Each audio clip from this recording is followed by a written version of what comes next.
நேசராய் என்னை நடத்தி வந்திரே, நன்றி சொல்ல வார்த்தை இல்லையே.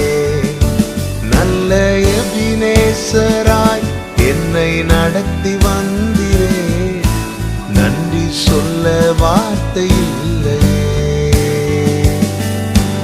ஆயிரம் ஆயிரம் நன்மைகள் அனுதினம் என்னை சூழ்ந்திட, கிருபையும் இரக்கமும் அன்பும் கொண்டீரே. ஆயிரம் ஆயிரம் நன்மைகள் அனுதினம் என்னை சூழ்ந்திட, கிருபையும் இரக்கமும் அன்பும் கொண்டீரே.